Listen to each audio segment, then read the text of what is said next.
Hello. चलो फिर से बताते हैं। एक नाव को पॉइंट ए से बी तक डाउनस्ट्रीम जाने में और ए और बी के बीच मिड पॉइंट सी पर वापस आती है।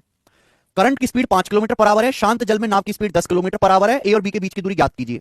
तो एक नाव ए से बी तक जाती है डाउनस्ट्रीम, फिर ए और बी का मिड पॉइंट है सी, फिर वापस आती है मिड पॉइंट तक, तो वापस कैसे आएगी? अपस्ट्रीम। अगर कोई नाव ए से बी तक डाउनस्ट्रीम जाएगी तो नाव लौटकर कैसे आएगी? नाव लौटकर अपस्ट्रीम आएगी बेटा, अपस्ट्रीम। ठीक है भाई, आपसे पूछा ए बी के बीच की दूरी, और ए से बी तक जाने में, बी से सी तक आने में 20 घंटे लगा नाव को। तो मेरे प्यार भी टोटल टाइम आपको दिया है।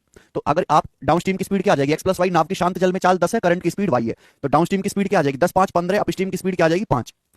तो आप ए बी डिस्टेंस जाओगे 15 की स्पीड से, फिर आप ये जो है सी ना मिड पॉइंट है, जितना बीसी की लंबाई है उतना ही एसी की लंबाई है, तो जो बीसी है ये ए बी का आधा ही तो है, टोटल डिस्टेंस ए बी का आधा ही तो है। फिर आप ए बी का आधा डिस्टेंस वापस आते हो 5 की स्पीड से। जाने में आने में टोटल समय 20 घंटे लगा, ए बी का आधा डिस्टेंस वापस आते हो। मैंने एलसीएम लिया, कैलकुलेशन करी, ए बी का मान 120 आ गया।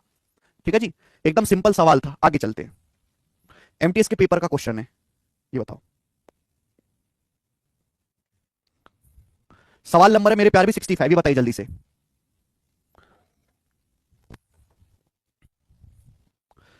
ठीक है ना? अगर आपको याद हो मेरे प्यारे भाई, मैं आपको अगला टाइप समझा रहा हूं। इस टाइप के 3 सवाल हैं। अगला टाइप आएगा, इस टाइप के मेरे प्यार में 3 क्वेश्चन हैं। और मैंने आपको कॉन्सेप्ट बताया था, अगर आपको याद हो तो। सबसे पहले कॉन्सेप्ट मैं एक बार फिर से लिख देता हूं कि भाई ये पॉइंट है ए, ये पॉइंट है बी, और इनके बीच की जो डिस्टेंस है वो डी किलोमीटर है। इनके बीच की जो डिस्टेंस है वो डी किलोमीटर है, डी। ए और बी के बीच की जो दूरी है मेरे दोस्तों, डी है। ठीक है भाई, अगर कोई नाव ए से बी तक जाती है, ए से बी तक जाती है, अगर कोई नाव ए से बी तक जाती है डाउनस्ट्रीम एक्स प्लस वाई की स्पीड से, फिर नाव बी से ए तक वापस आती है अपस्ट्रीम। अगर नाव कोई डाउनस्ट्रीम जाएगी तो वापस कैसे आएगी? अपस्ट्रीम। अपस्ट्रीम वापस आती है एक्स माइनस वाई की स्पीड से। तो नाव को जाने और लौट के आने में टोटल टाइम कितना लगेगा? तो नाव को जाने और लौट के आने में जो टोटल टाइम लगेगा मेरे प्यारे भाई, वो टोटल टाइम टी बराबर होगा 2dx upon x square minus y square. ठीक है, ये मैंने आपको पहले ही प्रूफ करके लिखवा दिया। अपनी कॉपी टटोल के देखो, पीछे कॉपी खड़ा खड़ा के देखो, आपको कॉन्सेप्ट लिखा हुआ मिलेगा कि अगर कोई नाव ए से बी तक डी किलोमीटर की दूरी डाउनस्ट्रीम जाती है एक्स प्लस वाई की स्पीड से, फिर वापस आती है एक्स माइनस वाई की स्पीड से, तो नाव को लौट जाने और वापस लौट के ए तक आने में टोटल टाइम जो लगेगा, याद है किसी को? 2dx upon x square minus y square. याद है? इसी कॉन्सेप्ट पर मैं आपको 3 सवाल करवाऊंगा मेरे प्यारे भाई। इस कॉन्सेप्ट से करेंगे तो ही सवाल जल्दी होगा, वरना बहुत लेंदी होगा भाई। ध्यान से सुनिएगा, सभी लोग सवाल पढ़ते हैं। सबसे पहले ये सवाल कैट के एग्जाम में आया है, एमबीए के पेपर में, पढ़ो। एक आदमी मोटर बोट से ट्रेवल करता है डाउन ए रिवर डाउनस्ट्रीम अपने ऑफिस। बताओ, लग रहा है आदमी पाषाण काल में रह रहा है, ऑफिस नदी से जा रहा है ना? नदी से आ रहा है मोटर बोट से, फिर वापस आता है। तो बड़ा इंटरेस्टिंग काम है भैया, वो नदी से जाता है मोटर बोट से ऑफिस और फिर लौट के आता है with the speed of river unchanged. River की स्पीड को बदले बिना, रिवर की स्पीड को बदले बिना, if he doubles the speed of his motor boat, अगर वो अपनी मोटर बोट की स्पीड को डबल कर देता है। नदी की स्पीड बदले बिना, भाई नदी की स्पीड नहीं बदली, नदी जिस स्पीड से पहले बह रही थी आज भी उसी स्पीड से बह रही है। अगर वो अपनी मोटर बोट की स्पीड को डबल कर देता है, then his travel time gets reduce by 75%। उसकी यात्रा का समय 75% कम हो जाता है। उसके यात्रा का समय 75% कम हो जाता है। तो आपसे पूछा है मोटर बोट की ओरिजिनल स्पीड और रिवर की स्पीड का रेशियो क्या है? ये मेरे प्यारे भाई सवाल है। मोटर बोट की ओरिजिनल स्पीड यानी कि एक्स, और नदी की स्पीड यानी कि वाई। मोटर बोट की स्पीड और रिवर की स्पीड का रेशियो आपसे पूछा एक्स से वाई। ध्यान से सुनिएगा मेरे प्यारे बच्चों, ध्यान से सभी लोग सवाल समझेंगे, प्यार से समझेंगे मेरे प्यारे। सपोज जैसे एक आदमी जो है नदी से ऑफिस जाता है बेटा, ए से बी। तो एक आदमी मेरे दोस्तों नदी से ऑफिस जाता है ए से बी, फिर वापस आता है मेरे प्यारे भाई, ठीक है ना? तो डाउनस्ट्रीम जाता है, वापस आता है डी किलोमीटर की दूरी। तो आप मुझे बताओ, आदमी को ए से बी तक जाने में, आदमी को ए से बी तक जाने में फिर वापस आने में टोटल टाइम कितना लगेगा? मैंने मान लिया कि आदमी घर से ऑफिस जाता है डी किलोमीटर नदी से, ए से बी तक जाने में और आने में टाइम कितना लगेगा? तो टाइम लगेगा मेरे प्यारे बच्चों 2dx upon x square minus y square. आने जाने में टाइम लगेगा। क्लियर है? आप बोलोगे हाँ जी सर बिल्कुल सही। अब क्या किया मेरे दोस्तों? अब हमने रिवर की स्पीड तो नहीं बदली, रिवर की स्पीड वाई का वाई ही रहने दी, लेकिन मोटर बोट की स्पीड को डबल कर दिया। हमने मोटर बोट की स्पीड को एक्स से डबल कर दिया 2x। मोटर बोट की स्पीड को हमने एक्स से डबल कर दिया 2x, और अब जो टाइम लगता है वो पहले से 75% कम हो जाता है। तो आप मुझे बताओ, अब नदी पार करने में टोटल टाइम कितना लगेगा? अब नदी पार करने में टोटल टाइम, अब नदी पार करके ऑफिस जाने में और वापस आने में, नदी पार करके ऑफिस जाने में वापस आने में अब टाइम कितना लगेगा? तो मैंने मोटर बोट की स्पीड को डबल कर दिया एक्स से 2x। तो ये हो जाएगा बेटा 2d, एक्स की जगह क्या रखना है आपको? 2x रखना है। एक्स की जगह क्या रखना है? बस आपको 2x रखना है, अपॉन ब्रैकेट में 2x का होल स्क्वायर, 2x का whole square minus y square. तो अब आपको इतना टाइम लगेगा, लेकिन सवाल में बोला कि अब जो टाइम लगता है वो यात्रा का, अब जो टाइम है वो 75% कम हो जाता है, 75% कम हो जाता है। 25% 1/4, 75% 3/4, 25% 1/4, 75% 3/4। अब जो यात्रा का टाइम है वो पहले से 75% कम हो गया। 75% का मतलब पहले से 3/4 कम हो गया, यानी कि अब यात्रा में कितना समय लगता है? पहले का 25%, 1/4। अब जो यात्रा में समय लग रहा है मेरे प्यारे भाई, वो पहले से 75% कम हो गया है, यानी कि अब जो समय लग रहा है वो पहले वाले समय का मात्र 25% है, 1/4। ठीक है ना? 25% समय 75% कम हो गया, 3/4। तो अब कितना समय लग रहा है? पहले का 1/4 समय लग रहा है, 25%। तो यहां से कैलकुलेशन करके केवल मुझे एक्स वाई का रेशियो निकालना है और कुछ नहीं करना। बताओ, 2dx से मेरे प्यारे भी 2dx कट जाएगा, क्रॉस मल्टीप्लाई करेंगे मेरे प्यारे भी, क्रॉस मल्टीप्लाई। देखो इसकी यहां गुणा होगी, इसकी यहां गुणा होगी, क्या आएगा बच्चे? 2x का स्क्वायर यानी कि 4x square minus y square. ठीक है भाई, इसकी यहां गुणा होगी बेटा। देखो ये दो और बचा हुआ है, दो, तो 4 दूनी 8, 8 की इसमें गुणा होगी तो 8x square minus 8y square, 8x square minus 8y square. आप बोलोगे हाँ जी सर बिल्कुल सही। 4x स्क्वायर जब उधर जाएगा तो 8x स्क्वायर में से 4x square घटेंगे, 4x square minus का 8y स्क्वायर जब इधर आएगा लेफ्ट में तो 8y स्क्वायर में से y स्क्वायर घटेंगे, 7y स्क्वायर। तो यहां से x स्क्वायर बटे वाई स्क्वायर बराबर आ जाएगा जी, 4 उधर जाएगा, 7/4। दोनों तरफ से अंडर रूट लेंगे तो x से y का रेशियो आएगा 7 का अंडर रूट 7 और नीचे 4 का अंडर रूट 2, ये 2 आ जाएगा। यही आपसे पूछा था कि मोटर बोट की ओरिजिनल स्पीड और करंट की स्पीड का रेशियो क्या आएगा? √7/2। बी ऑप्शन आंसर आ गया, बी ऑप्शन ये आंसर है। तो it's a proper mathematical question जिसमें आपको स्टेप बाय स्टेप करना है, कॉन्सेप्ट आपको पता होना चाहिए तो ही जल्दी होगा। ये सवाल एमबीए के पेपर में आया था। जैसे ही सवाल एमबीए के पेपर में आया, 2 साल बाद एसएससी ने इंस्पायर होके 2019 के पेपर में ये कैट के एग्जाम में आया था, फिर 2 साल बाद 2021 में एसएससी ने इंस्पायर होके इससे सवाल बनाया भाई सीजीएल 2021 के प्री में। बिल्कुल सेम क्वेश्चन है, बिल्कुल इसी तरीके से करना है। मुझे करके बताओ क्या आंसर है। सीजीएल 2021 प्री का सवाल बनाए। थैंक यू विकास गुज्जर जी। अक्षय कुमार कह रहे हैं सर एक्स की बहुत याद आती है, क्या करें? अक्षय कुमार, आपको एक्स की बहुत याद आती है, अच्छी बात है, लेकिन एक बात उससे भी अच्छी है कि उसको आपकी कतई याद नहीं आती है, कतई भी याद नहीं आती है उसको आपकी।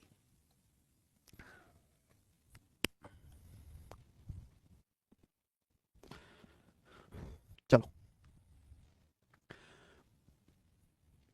ए boat covers A round trip journey between 2 points A and be in a river in T hours.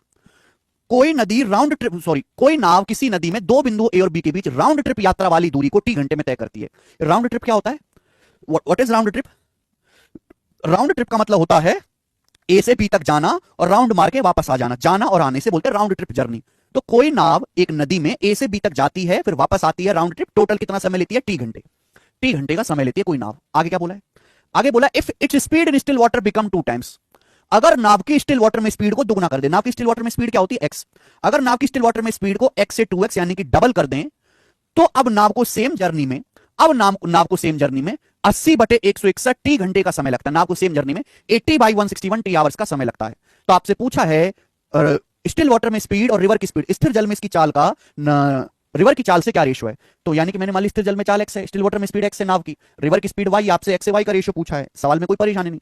मान लिया a से b के बीच की जो दूरी है d किलोमीटर है, तो कोई नाव a से b तक जाती है फिर वापस राउंड ट्रिप आती है, तो जाने और आने में टोटल टाइम कितना लगेगा? जाने आने में टोटल टाइम लगेगा 2dx/x² माइनस y स्क्वायर। ये जाने और आने में टोटल टाइम लगेगा। आप बोलोगे हाँ जी सर बिल्कुल इतना ही लगेगा। अब हुआ क्या? अब नाव की शांत जल में चाल, नाव की स्टिल वाटर की स्पीड को डबल कर देते हैं। नाव की स्टिल वाटर में स्पीड x को 2x कर दिया, करंट की स्पीड तो छेड़ी नहीं, करंट की स्पीड सेम है। तो नाव की स्टिल वाटर में स्पीड पहले x थी, अब x से मैंने कितनी कर दी? 2x। तो x की जगह सिंपल 2x रख देंगे बटे 2x स्क्वायर, 2x का whole square minus y square. तो अब जो मेरे दोस्तों टाइम लगता है नाव को अब राउंड ट्रिप करने में इतना टाइम लगता है, और बोला अब जो टाइम लगता है वो 80/161 T आवर लगता है। अब समय जो लगता है वो T का 80/161 गुना है। ये T की वैल्यू है, ये T की वैल्यू है T की। तो अब जो टाइम लगता है मेरे दोस्तों वो T का कितने गुना है? वो T का 80/161 गुना है। दिस शुड बी इक्वली, बराबर होना चाहिए मेरे प्यारे भाई। भाई अब जो नाव को टाइम लगता है ए से बी की राउंड ट्रिप में वो T का कितने गुना है? T की मल्टीप्लाई करनी है 80/161 में, T का 80/161 टाइम्स है। तो दिस शुड बी इक्वल, ये बराबर होना चाहिए। केवल कैलकुलेशन मात्र करनी है और आपका आंसर आ जाएगा। देखो 2dx से मेरे प्यार भी 2d काट देंगे, ये x काट देंगे, और कुछ बचा क्या? हाँ, 2 से मेरे दोस्तों 80 काट देंगे 40 बार, 40 टाइम्स। अब क्रॉस मल्टीप्लाई करो, या क्रॉस मल्टीप्लाई करो मेरे प्यार भी ऐसे। जब क्रॉस मल्टीप्लाई करेंगे 2x का square 4x square, 4x square की 40 में, तो 40 चौका 160 x square minus 40 y square minus 40 y square बराबर, यहां तो कुछ बचा नहीं। हाँ, इसकी मल्टीप्लाई करेंगे तो 161 x square minus 161 y square, ये हो जाएगा बेटा। आप बोलोगे हाँ जी सर, ये देखो 160 जब उधर जाएगा 161 x स्क्वायर में से 160 x स्क्वायर घटाएंगे x स्क्वायर आएगा बराबर, ये माइनस 161 इधर आएगा तो 161 y स्क्वायर में से 40 y स्क्वायर घटाएंगे तो 121 y स्क्वायर आएगा, 121 y स्क्वायर। 161 में से 40 घटाएंगे तो 121 वाई स्क्वायर अंडर रूट लेंगे।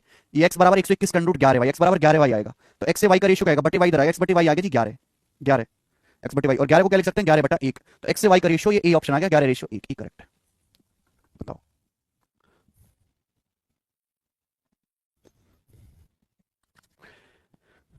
ठीक है, चलो मजा आया। सीजल 2021 के प्री का सवाल है, बहुत अच्छा शानदार क्वेश्चन है, इस सवाल को ऑस्कर भी मिला है भाई। नेक्स्ट आगे चलते हैं भाई। एक साल बाद इंस्पायर होके ये क्वेश्चन बैंकिंग के पेपर में आया है। ये देखो कहां मर गया 67। ये बताओ, फिर इसके एक साल बाद ये क्वेश्चन बैंकिंग के पेपर में आया, बनाइए जल्दी से। आईबीपीएस पीओ 2022, थोड़ा सा चेंज करके देखिए, बैंकिंग वाले थोड़े ज्यादा क्रिएटिव हैं। नहीं 1:11 नहीं आएगा, 11:1 आएगा। समझने के लिए दिमाग चाहिए बेटा, हर कोई बच्चे नहीं समझ पाएगा इस सवाल को, ठीक है। हम सवाल नंबर 67 कर रहे हैं, खत्म आ रहे हैं चैप्टर की तरफ, खत्म करने पर आगे, है ना। कोई बालक बस इतना समझने में कंफर्टेबल है, उनको बस इतनी बात समझ में आती है, इतनी कि धारा की दिशा में डाउनस्ट्रीम की स्पीड 48 है और जो अपस्ट्रीम की स्पीड 32 है। बताओ शांत जल में नाव की चाल क्या, बस इतना ही समझने में कंफर्टेबल है। मैंने देखा बड़ा खुश रहते हैं ऐसे सवाल करवाते रहो उनको। 99% यूट्यूब पे केवल ऐसा पढ़ाते हैं टीचर, 99% कि डाउनस्ट्रीम की स्पीड 48 है, अपस्ट्रीम की स्पीड 32 है, शांत जल में नाव की चाल। पूरा बच्चा खुश, सब सपने बोल रहा है कि मेरी नौकरी लग गई, मेरी नौकरी, जय सर जय सर जय सर कर रहा है वो, है ये लगाएंगे नौकरी। अरे घोंचुओ, माना कि ये सवाल आते हैं पेपर में, लेकिन इसको, इस कचरा को करने से थोड़ा नौकरी लग जाएगी। आपको अपने आप को इस लेवल तक, यहां तक पहुंचाना पड़ेगा, यहां तक। लेकिन यहां तक आते आते 90% बच्चा दम तोड़ देता है, सांस नहीं बचती, उसकी आत्मा कांप जाती है, वो चिल्लाने लगता है, फटफटाने लगता है। समझ नहीं आया, रिपीट करिए, कैसे होगा, कब हो गया। बुद्धि चाहिए भाई को, कचरा लोगों का काम थोड़ा नहीं सवाल करना है, बुद्धि चाहिए। चलो ये वाला बताओ जरा, 67 नंबर।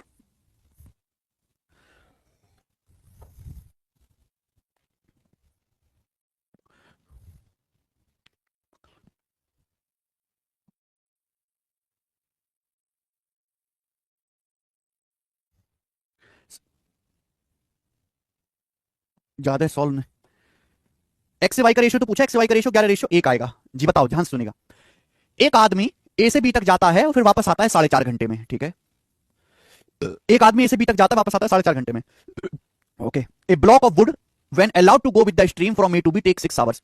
एक लकड़ी का कुंदा जब ए से बी तक धारा के साथ जाता है तो 6 घंटे लगते हैं।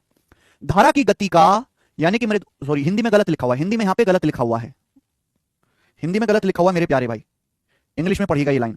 सवाल में आपसे पूछा है what the ratio of speed of man in still water, आदमी की गति शांत जल में चाल और स्ट्रीम की स्पीड का रेशियो क्या है। दोस्तों इस सवाल में लॉजिक क्या है, सबसे पहले तो ये समझो कि एक आदमी ए से बी तक जाता है फिर वापस आता है, मान लिया d किलोमीटर की डिस्टेंस, तो एक आदमी को ए से बी तक जाने में और फिर वापस आने में टोटल टाइम कितना लगेगा।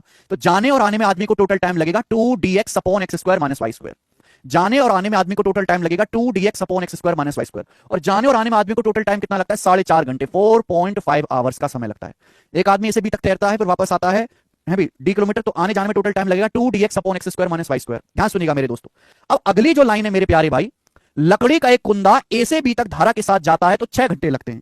अब जैसे मेरे प्यारे भाई नदी बह रही है, अगर आप नदी में एक लकड़ी का कुंदा छोड़ दो, लकड़ी का कुंदा, तो लकड़ी के कुंदे में प्राण तो होते नहीं कि वो तैर के जाएगा। अगर हम नदी में एक लकड़ी का कुंदा छोड़ेंगे तो जिस स्पीड से नदी बह रही है, लकड़ी का कुंदा भी उसी स्पीड से बहने लगेगा।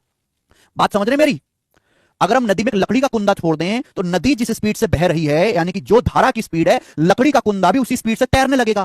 तो इस लकड़ी के कुंदे को ए से बी तक जाने में कितना समय लगा, 6 घंटे का समय लगा। तो लकड़ी का कुंदा ए से बी तक जाता है d किलोमीटर डिस्टेंस, लेकिन ए से बी तक लकड़ी का कुंदा किस स्पीड से बह के जाएगा भाई, नदी जिस स्पीड से बह रही है, जो धारा की चाल है, जो स्ट्रीम की स्पीड है, लकड़ी का कुंदा उसी स्पीड से जाएगा, वाई की स्पीड से, वाई की स्पीड से। और कितना समय लगेगा ए से बी तक जाने में लकड़ी के कुंदे को, 6 घंटे का समय लगेगा, 6 आवर्स का। ये बराबर होना चाहिए। मैंने मान लिया कि ए से बी तक की जो डिस्टेंस है डी है, अगर मैं लकड़ी का कुंदा छोड़ूंगा ए से तो धारा के साथ साथ बहने लगेगा, तो ए से बी तक जाने में कितना समय लगेगा भाई, जो धारा की स्पीड है उसी स्पीड से लकड़ी का तैर के जाएगा। अब हम नदी में कोई मुर्दा छोड़ दें तो जिस स्पीड से नदी बहती है, मुर्दा भी साथ साथ उसी स्पीड से बहता है, तो डी दूरी तय करेगा लकड़ी का टुकड़ा ए से बी करंट की स्पीड से। लेकिन आपसे पूछा एक्स से वाई का रेशियो, रेशियो कैसे आएगा, एक्स से वाई का रेशियो कैसे आएगा मेरे प्यारे भाई, जब डी कटेगा। डी कैसे कटेगा, जब इन दोनों को डिवाइड करोगे। अगर आप इन दोनों को डिवाइड कर देते हो, डिवाइड, तो देखो होगा क्या, डी से आपका डी कट जाएगा, ये वाई ऊपर पहुंच जाएगा, जो वाई यहां है ये ऊपर पहुंच जाएगा मेरे दोस्तों, ऊपर हो जाएगा 2xy upon x square minus y square, 2xy upon x square minus y square बराबर, राइट साइड में क्या आएगा बेटा, 4.5/6। किससे जा रहा है ये चला जाएगा आपका 1.5 से, 1.5 तिया और 1.5 से 6 चला जाएगा 4 बार, 3/4। ये इक्वेशन बन गई, ये एक द्विघात समीकरण बन गई बेसिकली। या तो आप इस द्विघात समीकरण को सॉल्व करो, क्वाड्रेटिक इक्वेशन को, लेकिन या फिर आप ऑप्शन से चेक कर लो, ऑप्शन से जो ऑप्शन सेटिस्फाई करे वो आंसर है। आपसे एक्स से वाई का रेशियो पूछा, एक्स से वाई का रेशियो देखिए ऊपर 3 बनना चाहिए। कौन से ऑप्शन में 3 आ रहा है? ऊपर 3 बनना चाहिए। देखो नीचे भी डिग्री 2 है, एक्स स्क्वायर वाई स्क्वायर, ऊपर भी एक्स की वाई में गुणा करके डिग्री 2 हो जाएगी। 2 1 में 3 नहीं है, 4 3 में ऊपर नहीं है 3, ये देखते हैं यहाँ ऊपर 3 है। अगर मैं ये ऑप्शन मानता हूं कि एक्स वाई का रेशियो 3 1 है, देखो सेट भी हो गया मेरे हिसाब से। तो अगर मैं एक्स की जगह 3 रखता हूं, वाई की जगह 1, एक्स की जगह 3 वाई की जगह 1, तो नीचे क्या आएगा? नीचे आएगा 3 का स्क्वायर 9 माइनस 1 8, 6/8 3/4 सेटिस्फाई हो गया। सेटिस्फाई हो गया तो तीसरा ऑप्शन रखने पर सेटिस्फाई हो रहा है, 3:1 ही आंसर है। तीसरा ऑप्शन रखने पर संतुष्ट हो रहा है। हाँ डी बराबर 6 वाई रख दो, मैंने कब मना किया? साधना राठौर, एक ही तो बात है। तो देखो बैंकिंग का क्वेश्चन है, उसी कंसेप्ट को एक लेवल आगे बढ़ा के पूछा है। आगे चलेंगे भाई मेरे, आगे नेक्स्ट अगला सवाल। सवाल नंबर है मेरे प्यारे बच्चों 68, बनाओ 68 नंबर, सीजीएल 2022 के पेपर का बनाइए।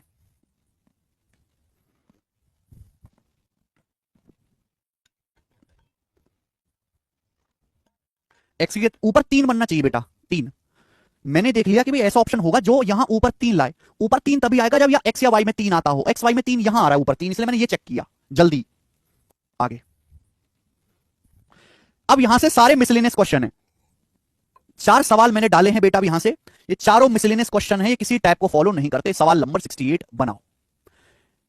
Swimmer swims from a point P against the current for 6 minute and then swims back along the current for next 6 minute and reaches at point Q. If the distance between P and Q is 120 meter, then the speed of current in kilometre per our. बहुत बढ़िया सवाल, शानदार, अच्छा सवाल है, language भी अच्छी है मेरे प्यार भी। बताइएगा, देखिए ये पॉइंट P है, ये मेरे दोस्तों यहां से पॉइंट P है, ध्यान से सुनिएगा। तो एक तैराक पॉइंट P से धारा के विपरीत दिशा में तैरता है 6 मिनट तक। तो ये पॉइंट P है मेरे प्यारे भी, पॉइंट P। तो एक स्विमर है जो पॉइंट P से अगेंस्ट द करंट तैरता है 6 मिनट तक, 6 मिनट तक। तो मेरे प्यार भी ये पॉइंट P है। पॉइंट P से एक तैराक तैरता है अगेंस्ट द करंट यानी कि अपस्ट्रीम, x माइनस वाई की स्पीड से कितने मिनट तक? 6 मिनट तक। कितने मिनट तक तैरता है बेटा? 6 मिनट तक तैरता है, 6 मिनट तक। क्लियर है? 6 मिनट तक तैरता है। एंड देन स्विम्स बैक, फिर वापस मुड़ के, फिर मेरे दोस्तों वापस मुड़ता है और अगले 6 मिनट मेरे प्यारे अलोंग द करंट तैरता है पॉइंट क्यू तक। एक बात बताओ, 6 मिनट वो तैरा है अगेंस्ट द करंट यानी कि अपस्ट्रीम, अब ये वापस 6 मिनट तैरता है with the current along the current यानी कि डाउनस्ट्रीम। तो जाहिर सी बात है भाई, डाउनस्ट्रीम में स्पीड ज्यादा होती है, डाउनस्ट्रीम में स्पीड ज्यादा होती है तो ज्यादा डिस्टेंस तैर लेगा। अब ये मुड़ता है मेरे प्यार भी, यहां से मुड़ा और मुड़ने के बाद ये दोस्तों डाउनस्ट्रीम तैरा, तो डाउनस्ट्रीम तैर के यहां आ जाएगा पॉइंट क्यू तक। आप कहोगे सर ज्यादा क्यों तैर लिया? क्योंकि डाउनस्ट्रीम की स्पीड ज्यादा होती है मेरे प्यारे भी, एक्स प्लस वाई। अपस्ट्रीम में स्पीड कम होती है, तो कम स्पीड है तो कम दूरी तैर पाएगा। डाउनस्ट्रीम में स्पीड ज्यादा है तो इसलिए ज्यादा दूरी तैर पाएगा, इसलिए आगे तक वापस आएगा बेटा। क्योंकि दोनों 6 मिनट तैरा है, 6 मिनट तैरा है दोनों केसेस में। 6 मिनट अपस्ट्रीम तैर के गया, फिर वापस 6 मिनट डाउनस्ट्रीम तैर के आया। बोला पी और क्यू के बीच की डिस्टेंस 120 मीटर है। ये जो पॉइंट पी और क्यू है, इनके जो बीच की डिस्टेंस है, पी और क्यू के बीच की डिस्टेंस वो 120 मीटर। 120 मीटर को किलोमीटर में लिखो है भाई, 120 मीटर को किलोमीटर में लिखो तो 1000 से भाग देंगे 0.12 किलोमीटर। तो पी और क्यू के बीच की जो दूरी है वो 0.12 किलोमीटर है। 0.12 किलोमीटर पी और क्यू के बीच की दूरी है, 0.12 किलोमीटर। बोलो हाँ। आपसे पूछे धारा की चाल यानी करंट की चाल क्या है? सवाल में आपसे पूछे धारा की चाल यानी कि करंट की स्पीड क्या है, आपसे वाई का मान पूछा है, बताओ। 6 मिनट बेटे, जो 6 मिनट है, 6 मिनट का क्या मतलब होता है? 6 मिनट का क्या मतलब है? 6 मिनट को आवर में लिखेंगे, 6 मिनट को आवर में तो 10 से भाग देना पड़ेगा, 1/10 आवर, 1/10 आवर। मैंने सबको किलोमीटर आवर में इसलिए बदला क्योंकि आंसर किलोमीटर पर आवर में निकालना है, किलोमीटर पर आवर में आंसर निकालना है। ठीक है भाई, कैसे करेंगे? सवाल बस देखने में भयानक है, वैसे बहुत ईजी है भाई। ये डाउनस्ट्रीम में चलेगी दूरी, आप डाउनस्ट्रीम तैरे हो, आप यहां से यहां तक डाउनस्ट्रीम तैरे हो एक्स प्लस वाई की स्पीड से 10 मिनट तक, सॉरी 6 मिनट तक। ठीक है भाई, देखो डाउनस्ट्रीम में तैरेगी दूरी और अपस्ट्रीम में तैरेगी दूरी का डिफरेंस ही 120 मीटर है, बस लॉजिक खत्म, लॉजिक खत्म। आप डाउनस्ट्रीम तैरते हो एक्स प्लस वाई की स्पीड से कितने? 6 मिनट तक। 6 मिनट का मतलब 1/10 आवर। आप ये अपस्ट्रीम तैरे हो मेरे दोस्तों, अपस्ट्रीम एक्स माइनस वाई की स्पीड से, 6 मिनट तक। 6 मिनट का मतलब 1/10 आवर, 1/10 आवर। और आपको ये समझना चाहिए मेरे दोस्तों कि डाउनस्ट्रीम में आपने इतनी दूरी तय करी है, अपस्ट्रीम में आपने ये दूरी तय करी यहां से यहां तक, डाउनस्ट्रीम में ये, इन दोनों का डिफरेंस ही 120 मीटर या 0.12 किलोमीटर के बराबर है। इन दोनों का डिफरेंस ही 120 मीटर या फिर 0.12 किलोमीटर के बराबर। 120 मीटर को किलोमीटर में लिखा 0.12। यहां से 1/10 कॉमन आ जाएगा बेटा, 1/10 कॉमन आ जाएगा। अब x प्लस वाई में से x माइनस वाई घटाएंगे, x प्लस वाई में से x माइनस वाई घटाएंगे, 2y आएगा, 2y। अगर हम x प्लस वाई में से x माइनस वाई घटाएंगे, x कट जाएगा, माइनस माइनस प्लस 2y बराबर 0.12। ठीक है, 2 से 10 मेरे दोस्तों 5 बार चलाएगा तो y का मान क्या आएगा? 12 पंजे 60, 12 पंजे 60 यानी कि 0.60। तो 0.60 धारा की चाल आ गई, ये आंसर है डी ऑप्शन, 0.6। तगड़ा सवाल है भाई ये।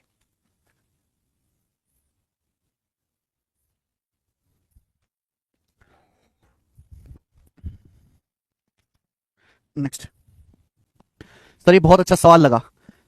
सौरभ रजक जी बहुत बढ़िया। सीजल का ये पहले भी आया बेटे, कई बार आ चुका है सवाल, ये वाला क्वेश्चन। बेसिक ये मान लीजिए, ठीक है, बस आपने बेसिक पढ़ा नहीं है, ये बेसिक तरीका, इससे बेसिक तरीका कोई नहीं। कौन सा बेसिक बताऊं आपको? आपको मैंने चित्र खींच के दिखा दिया, आपको मीटर को किलोमीटर में बदल के दिखा दिया, मिनट को घंटे में बदल के दिखा दिया, घटा के दिखा दिया, बताओ और क्या सिखाऊं? आपकी बुद्धि ही डेवलप नहीं है ये इस लेवल के सवाल करने की, तो मैं क्या मदद करूं? आप हल्का हल्का कर लो ना बेटा। इस सीट में 70 सवाल हैं, शुरू के 25 सवाल हल्के हैं, उन हल्के सवालों को करके आप खुश रहो बस। क्यों ऐसी चीजों में हाथ पांव मारते हो जहां खेल खत्म है?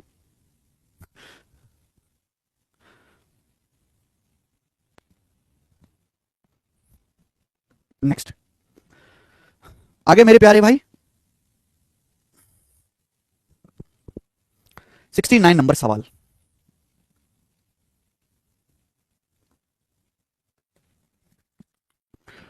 सिक्सटी नाइन नंबर सवाल आपके सामने है। सवाल ये बहुत प्यारा है बेटा, ये बहुत प्यारा क्वेश्चन है। ये सवाल एसबीआई पीओ 2016 के पेपर का है। बहुत पुराना क्वेश्चन है एसबीआई पीओ का, बैंकिंग का। ये जो सवाल आपके सामने बैंक एसबीआई का मिनिमम लेवल, न्यूनतम लेवल का सवाल है, न्यूनतम लेवल का। ठीक है भाई, आपको पता है बैंक में सेक्शनल कट ऑफ लगती है कि भाई मैथ में 35 सवाल आएंगे, रीजनिंग में 35 सवाल आएंगे, इंग्लिश में 35 सवाल आएंगे। ठीक है भाई, और 35 में से आपको हर एक सेक्शन को क्लियर करना है। तो मैथ में 35 में से एसबीआई पीओ की आप बताओ कट ऑफ कितने पे लगती होगी, कितने सवाल पे लगती होगी जनरली? कि भाई आप इसमें सेक्शनल कट ऑफ लगती है, जैसे हमारे एसएससी में होता है ना कि ओवरऑल भैया आपको 200 नंबर का पेपर हो रहा है, 200 में से 150 नंबर लाओगे तब आप मेंस दोगे, नहीं ला पाए तो नहीं दे पाओगे। यहाँ पे हर एक सेक्शन में कि हर सेक्शन में 35 सवाल आ रहे हैं, इतने इतने सवाल ठीक करने होंगे। कितना? एसबीआई पीओ में 4 सवाल पे लगती है, 35 में से 4 सवाल पे, 4 क्वेश्चन पे, 4 क्वेश्चन पे, 4 सवाल पे। इतना भयंकर सवाल आता है एसबीआई का कि 4 सवाल भी नहीं कर सकते। अगर हम एसएससी की हल्की तैयारी करने वाले 100 लौंडों को भी बिठा दें, 100 लौंडों को, और उन्हें 24 घंटे का भी पेपर दें कि ये 24 घंटे का टाइम है, तो भी शायद वो एसबीआई पीओ के 35 सवाल ना कर पाए। सन 2019 में एसबीआई पीओ का पेपर इतना मुश्किल आया था कि 35 में से 0 नंबर पे कट ऑफ गई थी, 0 नंबर पे। यानी कि जो बच्चा सवाल आप अटेम्प्ट करोगे, बैंकिंग में प्रॉब्लम क्या है, 5 ऑप्शन आता है, 5, 4 नहीं आता, 5 ऑप्शन, तो कभी मारोगे तो 100% लगभग चांस है कि आप गलती करोगे। 0 नंबर पे कट ऑफ थी मैथ की, 0 पे। यानी कि आप निगेटिव की वजह पॉजिटिव भी ले आए ना, तो भी आप सेक्शनल कट ऑफ क्लियर कर लोगे। ठीक है, मजाक नहीं कर रही, हकीकत है भाई।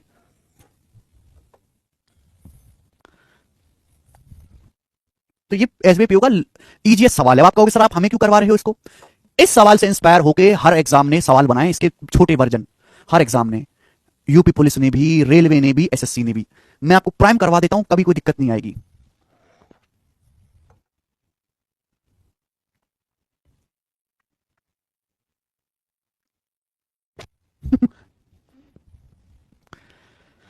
चलो बनाओ जल्दी से।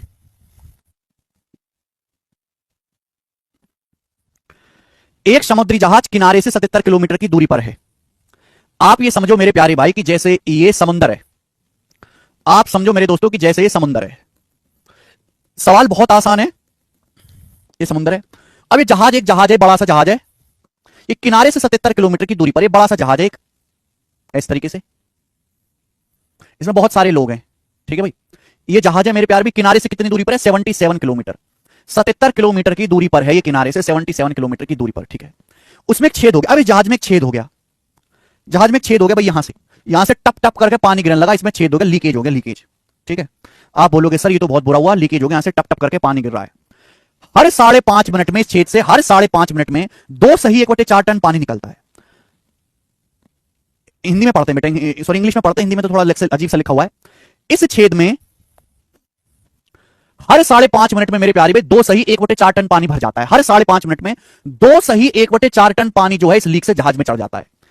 एंड आउटलेट टैंक, एक आउटलेट टैंक भी है जो 12 टन वाटर हर घंटे बाहर फेंक के मारता है। हर घंटे 12 टन पानी जो है वो बाहर फेंकता है। तो सवाल में आपसे पूछा है, क्या पूछा है सवाल में, बताओ किस स्पीड से इस जहाज को चलना चाहिए, find at what speed it should move, इसे किस स्पीड से चलना चाहिए कि जब ये डूबने वाला है, जब ये डूबना शुरू करता है तो रेस्क्यू जहाज चलता है 6 किलोमीटर पर आवर की स्पीड से इसके पैसेंजर को बचाने के लिए। अगर जहाज को 69 टन पानी काफी है डुबाने के लिए, 69 टन पानी जो है जहाज को पूरा डुबा देगा मेरे दोस्त, ध्यान से सुनिएगा। भाई ये जहाज है, इस जहाज में लीक हो गया, जैसे यहां से लीक हुआ, जैसे ही यहां से लीक हुआ मेरे दोस्तों, इसमें पानी भरना शुरू हो जाएगा, इसमें पानी भरना शुरू हो जाएगा, पैसेंजर डरना शुरू हो जाएंगे।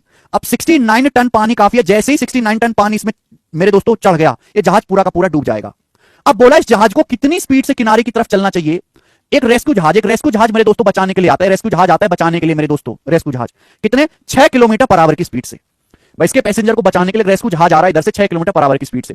तो इस जहाज को कितनी स्पीड से मेरे दोस्तों चलना चाहिए, मान लिया इसकी स्पीड से चलना चाहिए कि पैसेंजर को बचाया जा सके। अब ध्यान से सुनिएगा, इसमें जो पानी भर रहा है हर 5.5 मिनट में 2 सही 1/4 टन पानी भरता है। 2 सही 1/4 टन का मतलब 4 दूनी 8, एक 9/4, 9/4 टन पानी भरता है हर 5.5 मिनट में। 5.5 का मतलब 11/2, हर 11/2 मिनट में मेरे दोस्तों पानी भरता है, हर 11/2 मिनट में 9/4 टन पानी भरता है, हर 11/2 मिनट में पानी भरता है 9/4 टन। तो 1 मिनट में कितना पानी भरेगा, 1 मिनट में कितना पानी भरता है, 1 मिनट में कितने टन पानी भरता है, डिवाइड कर दो।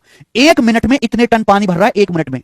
अगर 5.5 मिनट में 2 सही 1/4 टन पानी भर रहा है, 9/4 टन पानी, 5.5 11/2 मिनट में भरा, तो 1 मिनट में कितना पानी भरा, कितने टन, डिवाइड कर दो। 60 मिनट में कितना पानी भरा, 60 मिनट में, 60 मिनट का मतलब होता है 1 घंटा, मैंने 60 से गुणा कर दी। 60 मिनट में इतने टन पानी भरा, 60 मिनट में इतना टन पानी भर जाएगा। जब आप देखोगे तो मेरे प्यारे भी देखो, ये 4 की 11 में गुणा होगी, 2 की 9 में गुणा होगी, तो आएगा 18/22, 18/44 यानी कि 9/22। ठीक है भाई, तो 540/22 हो जाएगा। ठीक है भैया, तो आएगा 270/11, 270/11 टन पानी भर जाता है हर घंटे, हर घंटे। जहाज में हर 1 घंटे में 270/11 टन पानी भर रहा है। बात समझ में आई, हर घंटे। अरे कचरा, थोड़ी बुद्धि लगा ले, बुद्धि मरे मत हैं। 2 सही 1/4 टन पानी हर 5.5 मिनट में भर जाता है। तो 1 मिनट में कितना पानी भरेगा, डिवाइड कर दो। 60 मिनट में कितना पानी भरेगा, 60 से मल्टीप्लाई कर दो। 60 मिनट ही 1 घंटा होता है, कैलकुलेशन करी तो हर घंटे 270/11 टन पानी भर जाता है इस जहाज में, हर घंटे। लेकिन जहाज में हमने पाइप भी लगा रखा है, एक आउटलेट पाइप भी लगा रखा है, जो हर घंटे 12 टन पानी बाहर फेंक देता है, बाहर पंप कर देता है। तो जहाज में 1 घंटे में इतने टन पानी भरेगा। लेकिन जहाज में पाइप भी लगा हुआ है, आउटलेट पाइप, जो 12 टन पानी बाहर फेंक देगा। तो 1 घंटे में कितना पानी चढ़ पाएगा जहाज में, घटा दीजिए। जब मैं इसको घटाऊंगा तो कितना आएगा, नीचे तो 11 आएगा मेरे प्यारे भाई, ऊपर कितना आएगा, ऊपर आएगा 11 गुणा 12 132। 270 में से 132 घटाएंगे 138, 138/11 टन पर आवर इस स्पीड से जहाज में पानी बढ़ेगा। भाई 270/11 टन जहाज में पानी चढ़ता है, 12 टन पानी जो हम आउटलेट पाइप बाहर फेंक देता है। तो 1 घंटे में कितना पानी जहाज में चढ़ पाएगा, घटा दीजिए। 1 घंटे में कितना पानी जहाज में चढ़ेगा मेरे दोस्तों, घटा दीजिए। जब माइनस किया तो 1 घंटे में जहाज में 138/11 टन पानी चढ़ पाएगा। ये बात सही बनती है, सही बनती है। अब आप मुझे बताओ, 69 टन पानी काफी है जहाज को डुबोने के लिए। जैसे ही जहाज में 69 टन पानी चढ़ा, जहाज डूब जाएगा। अगर 1 घंटे में जहाज में 138/11 टन पानी आता है 1 घंटे में, तो 69 टन पानी जहाज में कितने घंटे में आएगा, जल्दी से जवाब दो। अगर 1 घंटे में जहाज में 138/11 टन पानी चढ़ रहा है, तो 69 टन पानी कितने घंटे में चढ़ेगा, डिवाइड कर देंगे। 69 को 138/11 से डिवाइड कर देंगे। 69 से 138 2 बार चल जाएगा, ऊपर 11 जाएगा, 11/2 घंटे, यानी कि 11/2 घंटे के अंदर इस जहाज में 69 टन पानी चढ़ जाएगा और यह जहाज पूरी तरीके से डूब जाएगा, पैसेंजर की मौत हो जाएगी। तो अगर मुझे पैसेंजर को बचाना है, अगर मुझे पैसेंजर को बचाना है इस जहाज के, तो रेस्क्यू जहाज को और इनको दोनों को 11/2 घंटे में, 11/2 घंटे में मिलना पड़ेगा, 11/2 आवर में इनको मिलना पड़ेगा। तो दोनों को 11/2 घंटे में मिलना पड़ेगा, जिसकी इसके पैसेंजर को उतार के इसमें भर लिया जाए। ठीक है, तो प्यारे बच्चे, डिस्टेंस बराबर 70, दोनों के बीच की डिस्टेंस 77 किलोमीटर है। डिस्टेंस बराबर क्या होता है, दोनों चलने एक दूसरे की ओर। डिस्टेंस बराबर रिलेटिव स्पीड, रिलेटिव स्पीड क्या होती है, s+6, relative speed s1 + s2 opposite direction है, इनटू टाइम। दोनों जहाज एक दूसरे की ओर आ रहे हैं मेरे प्यारे भाई। ये जहाज 11/2 घंटे में पूरा डूब जाएगा, ये वाला जहाज। तो 11/2 घंटे में दोनों को मिलना पड़ेगा। तो 11/2 घंटे में दोनों को मिलना पड़ेगा, तो मल्टीप्लाई बाई 11/2। आप बोलोगे हाँ जी सर, 11 से 77 7 बार कट जाएगा, 7 दूनी 14, 14 में से 6 घटाएंगे 8, तो एस की वैल्यू 8 आ गई और 8 इसका आंसर है, B option, 8 kilometre per hour, 8।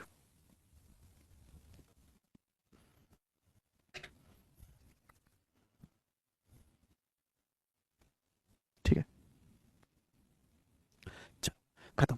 अब आपके साथ सामने लास्ट टाइप है, एक मैं करवाऊंगा एक आप करिएगा, एक मैं कराऊंगा और एक आप करिएगा मेरे दोस्तों। ठीक है ना, चलिए ध्यान से सुनिएगा। ये कॉन्सेप्ट आप और भी कई जगह लगा सकते हो, शायद ये मैंने आपको पहले भी बताया है, शायद।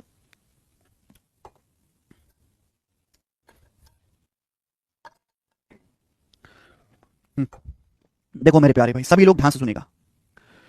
अगर डिस्टेंस सेम है, अगर डिस्टेंस सेम है, डिस्टेंस सेम है,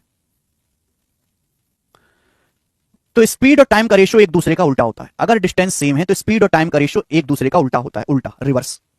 अगर डिस्टेंस सेम है मेरे प्यारे भाई, तो स्पीड और टाइम एक दूसरे के इनवर्सली प्रोपोर्शनल होते हैं, व्युत्क्रमानुपाती होते हैं। स्पीड टाइम का रेशियो एक दूसरे का उल्टा होता है। ये कॉन्सेप्ट हर कोई जानता है, लेकिन ये बात समझनी पड़ेगी कि अगर स्पीड अर्थमेटिक प्रोग्रेशन में है, सवाल सुनिएगा, अगर स्पीड अर्थमेटिक प्रोग्रेशन में है, समांतर श्रेणी में है, समांतर श्रेणी में, तो टाइम तो रिवर्स होगा मेरे दोस्तों। अगर स्पीड अर्थमेटिक प्रोग्रेशन में समांतर श्रेणी में, तो टाइम तो उल्टा होगा मेरे प्यारे भी, टाइम उल्टा होगा, रिवर्स। अब अर्थमेटिक प्रोग्रेशन का उल्टा हम क्या कहते हैं बताओ? जैसे आपके सामने मैंने सीरीज लिखी 3 5, ये 3 7 11 15, ये मैंने आपके सामने सीरीज लिखी है, क्या एक समांतर श्रेणी है। अर्थमेटिक प्रोग्रेशन एक ऐसी सीरीज जिनमें दो टर्म का डिफरेंस सेम रहे, 4 4 4 4 का डिफरेंस। अब इसका उल्टा कर दूं, हार्मोनिक प्रोग्रेशन आएगा भाई, 3 का उल्टा 1/3, 7 का उल्टा 1/7, 11 का उल्टा 1/11, तो हम इसको बोलते हैं हार्मोनिक प्रोग्रेशन। 1/3, 1/7, 1/11, 1/15, देखो ये समांतर श्रेणी 4 4 का डिफरेंस है, उसका उल्टा करेंगे तो हम इसको क्या बोलते हैं? एचपी, हार्मोनिक प्रोग्रेशन बोलते हैं। तो आपको समझना चाहिए कि अगर डिस्टेंस सेम है तो स्पीड टाइम उल्टे होते हैं एक दूसरे का। अगर स्पीड अर्थमेटिक प्रोग्रेशन में है, अगर स्पीड समांतर श्रेणी में है मेरे प्यारे भाई, तो अर्थमेटिक प्रोग्रेशन का उल्टा टाइम किसमें हो जाएगा? ऑटोमेटिकली हार्मोनिक प्रोग्रेशन में, समांतर श्रेणी में हो जाएगा टाइम, समांतर श्रेणी में मेरे दोस्त, सॉरी हार्मोनिक प्रोग्रेशन में हो जाएगा। अगर स्पीड अर्थमेटिक प्रोग्रेशन समांतर श्रेणी में है तो टाइम उल्टा हार्मोनिक प्रोग्रेशन में हो जाएगा, हरात्मक श्रेणी में, हरात्मक श्रेणी में हो जाएगा। ठीक है मेरे भाई, एक कॉन्सेप्ट है। अगर स्पीड अर्थमेटिक प्रोग्रेशन में मेरे प्यारे बच्चों, तो टाइम आपका हार्मोनिक प्रोग्रेशन में हो जाएगा। जैसे मैं आपसे सवाल कहता हूं, सवाल ये देखो जरा, जो मैं आपको तरीका बताऊंगा इस सवाल को करने का, इससे बेहतरीन तरीका पूरी दुनिया में नहीं है, इससे बेहतरीन तरीका बताइए। एक आदमी को एक सर्टेन डिस्टेंस डाउनस्ट्रीम जाने में, एक आदमी को कुछ दूरी डाउनस्ट्रीम जाने में 9 घंटे लगता है। अच्छा, डाउनस्ट्रीम आप जाते हो किससे? डाउनस्ट्रीम आप जाते हो x प्लस वाई की स्पीड से। डाउनस्ट्रीम की स्पीड क्या होती है? x plus y. जब आप डाउनस्ट्रीम जाते हो x प्लस वाई की स्पीड से, तो आपको 9 घंटे लगता है कुछ दूरी जाने में, 9 आवर्स का समय लगता है, 9 घंटे। जब आप एक सर्टेन डिस्टेंस डाउनस्ट्रीम जाते हो x प्लस वाई की स्पीड से, 9 घंटे लगता है, जबकि 18 घंटे समय लगता है सेम डिस्टेंस अपस्ट्रीम जाने में। तो सेम डिस्टेंस आ गया, सेम डिस्टेंस अपस्ट्रीम जाने में, अपस्ट्रीम जाओगे x माइनस वाई की स्पीड से, सेम डिस्टेंस अपस्ट्रीम जाने में मेरे प्यारे बच्चों 18 घंटे का, 18 आवर्स का समय लगता है। सेम डिस्टेंस अपस्ट्रीम जाने में 18 घंटे का समय लगता है। तो सवाल में आपसे पूछा है कितने घंटे लगेंगे 3/5 सेम डिस्टेंस का 3/5 स्टिल वाटर में जाने में। शांत जल में जाने में कितना समय लगेगा? शांत जल में जाने में, स्टिल वाटर में जाने में कितना समय लगेगा? स्टिल वाटर में जाने में कितना समय लगेगा, ये आपसे पूछा गया है मेरे प्यारे भाई। जरा गौर से देख लीजिए सवाल को। जो मैं आपको तरीका बताने वाला हूं, पूरी दुनिया में आपको ये तरीका कहीं भी नहीं मिलेगा मेरे भाई। एक नाव को एक सर्टेन डिस्टेंस डाउनस्ट्रीम जाने में 9 घंटे लगता है, उतनी डिस्टेंस अपस्ट्रीम जाने में सेम डिस्टेंस 18 घंटे लगता है। स्टिल वाटर में सेम डिस्टेंस जाने में कितना समय लगेगा? अगर आप यहां गौर से देखो तो स्पीड अर्थमेटिक प्रोग्रेशन में हो गई, x माइनस वाई से x y ज्यादा है, x से x प्लस वाई y ज्यादा है। देखो स्पीड अर्थमेटिक प्रोग्रेशन में है कि नहीं है? क्या स्पीड समांतर श्रेणी में नहीं है? y का गैप है, x माइनस वाई में y जोड़ेंगे x आएगा, x में y जोड़ेंगे x प्लस y आएगा। अगर स्पीड अर्थमेटिक प्रोग्रेशन में, तो टाइम क्या आएगा? हार्मोनिक प्रोग्रेशन में आएगा, हार्मोनिक प्रोग्रेशन में, हरात्मक श्रेणी में। यानी कि मुझे क्या निकालना है? मुझे 18 और 9 का हार्मोनिक मीन निकालना है। हार्मोनिक मीन कैसे निकलता है मेरे प्यारे बच्चों? अगर भाई दो संख्याएं a और b हैं, तो उनका दो संख्या a और b है, तो अर्थमेटिक मीन होता है उनको जोड़ के आधा कर दो। ज्योमेट्रिक मीन होता है उनका रूट ab कर दो। अगर दो संख्याएं a b हैं, तो उनका हार्मोनिक मीन या हरात्मक माध्य होता है 2ab upon a plus b, 2ab upon a plus b, 2ab upon a plus b, 2ab upon a plus b. यानी कि बोट को स्टिल वाटर में जाने में जो समय लगेगा वो 18 और 9 का हार्मोनिक मीन लगेगा। हार्मोनिक मीन का फॉर्मूला होता है 2ab upon a plus B, 2 गुणा 18 गुणा 9 अपॉन 18 प्लस 9, 18 प्लस 9 कितना आ जाएगा बेटा? 9 से आपका 27, 3 बार जाएगा, 3 से 18 6 बार, 12 घंटे। यानी कि बोट को स्टिल वाटर से अगर जाना होगा तो 12 घंटे लगेगा। ठीक है, शांत जल में सेम दूरी जाने में 12 घंटे लगेगा, 12 घंटे। 12 घंटे आंसर नहीं आया कि 12 घंटे लगा दो। बोट को स्टिल वाटर में सेम डिस्टेंस जाने में 12 घंटे लगेगा। यहां पूछा है सेम डिस्टेंस का 3/5, सेम डिस्टेंस का 3/5 दूरी जाने में कितना समय लगेगा? अगर सेम डिस्टेंस जाओगे बेटा, जितना डाउनस्ट्रीम में गए हो, जितना अपस्ट्रीम में, स्टिल वाटर में, तो 12 घंटे लगेगा। अब सेम डिस्टेंस का 3/5 अगर आप जाओगे तो समय भी 3/5 लगना चाहिए। 12 घंटे का 3/5 कितना आएगा? 36/5, 7.2 आवर। तो सेम डिस्टेंस का 3/5 स्टिल वाटर में जाने में 7.2 घंटे लगेगा। बी ऑप्शन आंसर है, बी।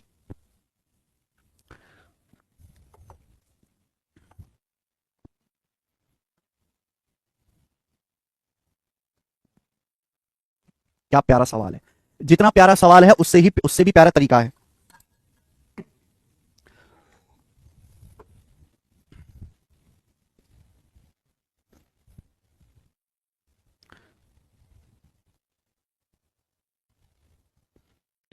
गजब का सवाल है भाई मेरे।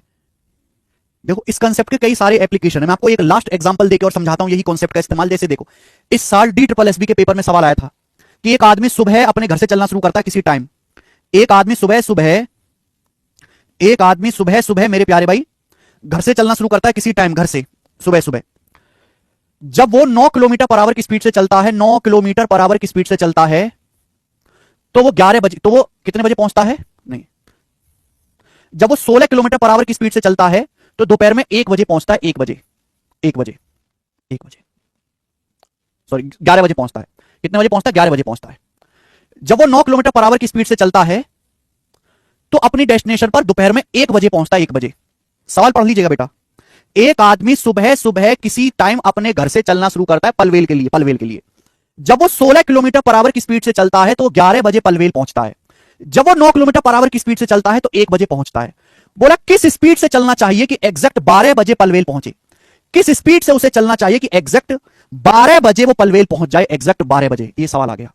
एक आदमी ने सुबह सुबह अपने घर से चलना शुरू किया, किसी टाइम पलवेल पहुंचना है। जब वो 16 की स्पीड से चलता है तो 11 बजे पहुंचता है। जब वो 9 की स्पीड से चलता है तो लेट पहुंचता है 1 बजे। बताओ किस स्पीड से चलना चाहिए कि एग्जैक्ट 12 बजे पलवेल पहुंचे?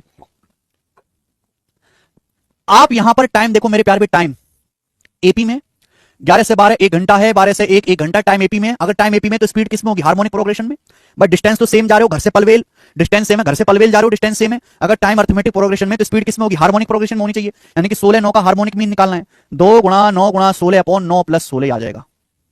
ठीक है भाई, तो आ जाएगा बेटा 16 288 बटे 25, 288 बटे 25 किलोमीटर पर आवर की स्पीड से चलना चाहिए। आंसर इतनी स्पीड से चलना चाहिए उसको, बात खत्म। 1 सेकंड में आ गया। ओके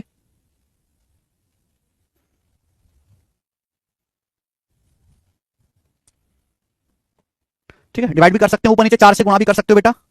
1120 और 32, 11.52, तो 11.52 किलोमीटर पर आवर की स्पीड से चलना चाहिए। हो गया कि नहीं? तो इससे जल्दी इस सवाल को नहीं कर सकते। मैंने आपको दूसरा एग्जांपल भी लेके बता दिया। ठीक है, इसी के साथ ही आपका बोट एंड स्ट्रीम खत्म होता है। बोट एंड स्ट्रीम चैप्टर खत्म। एक ही शीट थी मेरे प्यारे भाई।